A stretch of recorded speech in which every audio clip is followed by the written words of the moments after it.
Here inside the WB Mason Coach Support right here on GoHofstra.com. I'm Ryan LaFay alongside Dennis Papadatos, the head coach of the Hofstra wrestling team, and coach, two matches to get to from this past weekend. One against Harvard that started on Friday, a 28-9 loss. Jacob Martin, Vinny Vespa, both recording wins in that match. They also had wins against Brown on Saturday, but let's start with the Harvard match. Just walk us through that match. We competed. We're getting closer to competing where we want to be. I really felt like we should have won 41, could have won 41, and a couple others. But like 25 and 33 wrestled hard. 41 struggled a little bit. Like I said, 49 probably left some points on the table. I thought he was gonna win that match.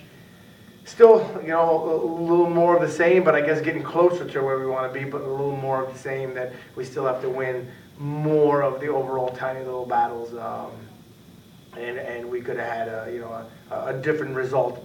So we're just trying to put it behind us the whole weekend. Not that it was a horrible weekend or a bad weekend, just trying to take the valuable life lessons from it, the valuable lessons, wrestling lessons from it, and try to move forward. But of course, I'm not thrilled. We didn't win, but hopefully we're close to where we want to be, and we'll find out. We'll find out soon enough. And the other match from this weekend against Brown. Again, Jacob Martin, Vinny Vespa recording wins in that match, a 23-12 loss. A bit of a closer match in that one. Just walk us through that match as well, first. Nezadad won both his matches too, I believe. I think those three won both the matches. And so Ryan Burkett, like I said, I thought he was going to win both matches, but he put forth the effort to win both matches. Just maybe one or two tiny mistakes in the Harvard match. We competed much better against Brown. Now forfeiting 41 didn't help. Just to put in perspective, I think we lost to Dooley by 11. Last time, Connor Burkett wrestled the Brown kid, he majored him. So now we give him 6 points, or get the major. That's 10-point difference right there. And that was, heavyweight. We wouldn't have had a forfeit. Have the normal lineup in. It could have been a different cup of tea. And that performance alone, just having those guys back, even with some of the mistakes, would have been enough to beat them. Now you throw on the top that I feel like Sage Heller could have had a better performance, and some other guys, and then it's a totally different dual meet against a very good up-and-coming team that has beaten UPenn, is doing a good job. We performed better, but again, we can't be happy we still lost, you know what I mean? And I guess, from Harvard to Brown, we took another step closer to where we want to be. We did, but I still think it's below where we're even at, or our capability. Not maybe it's below our capability, so it's stressful, but at least we're inching forward as we get ready for the do or die time of the year. Right, in the regular season now off this weekend, but March 3rd and 4th, it's in Lewisburg, Pennsylvania, the EIWA tournament. What are the expectations? What are the preparations going into the EIWAs now? Expectations, practices are short and hard. Except today. Today's actually going to be a very, very light practice. We went hard Monday and Tuesday. We'll go pretty hard Thursday and Friday, but short. And then after Friday, Saturday. So Friday we're done practice at like 8:30 in the morning, and we don't practice again until Monday morning, light lift, and then Monday afternoon practice. So Friday morning is the last hard practice we're going to have all the way until the IWAs. So a good week.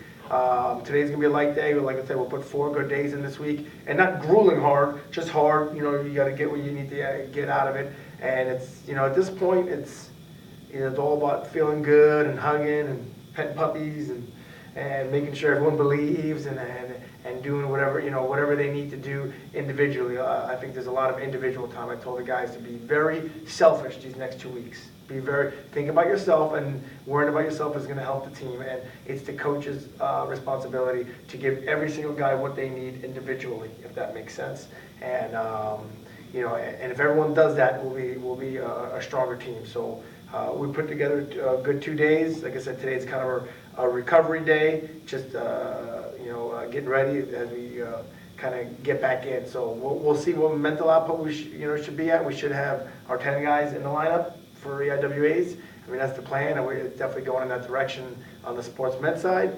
So there's not much to change. It's really just making sure, communication's key at this point. Like, are you okay? What do you need? And if things are going good, what is going good, so we can keep making it go good. So right now, communications with coaches and guys are very, very important, that every guy gets exactly what they need. It's not a time to,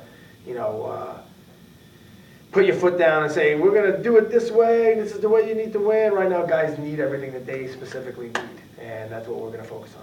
And finally, Coach, 6-11 regular season. What are just some of your final thoughts on the regular season? We talked about it week in and week out with these close matches that just didn't go in your favor. What did you see in this young team as the season went on, and what are your expectations going forward in the future? Obviously, it is the most wins we've had in 3 years. That's the first off. But I still know it's below where we were at right now, so it's frustrating. But obviously not as good as we wanted, but obviously not the rock bottom.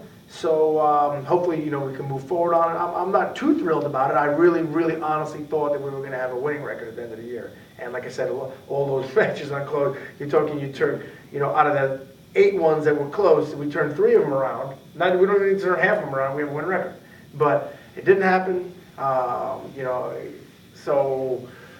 I think the future is bright, but right now I want to be caught in the moment, and we got to worry about what we need to worry about is we got a really young team, talented, that gets along, that is coming together, and like I said, throwing the guys that are redshirting, and hopefully the 1 or 2 guys we'll bring in for incoming freshmen, it should be a totally different cup of tea, and it's what I've always been working on. I really strategically planned always since I got here for next year when we were hosting the conference tournament to be. All the pieces finally come together. I just thought and hoped that we had some more of the pieces that will come together this year. But I guess we gotta, patience isn't one of my best virtues. You know what I mean? As I always say, I'm not a doctor. I don't need patience, but you do. You need patience, different kind of patience as a head coach. So,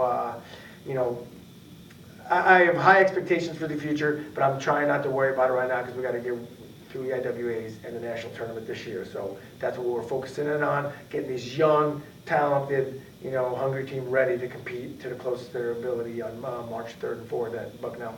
Right. EIWA is less than 10 days away. March 3rd and 4th. He's Dennis Papadatos, the head coach of the Hofstra wrestling team. Thank you, Coach. Thank you for having me on the WB Mason Report. Thank you for watching the WB Mason Coach Report right here on GoHofstra.com.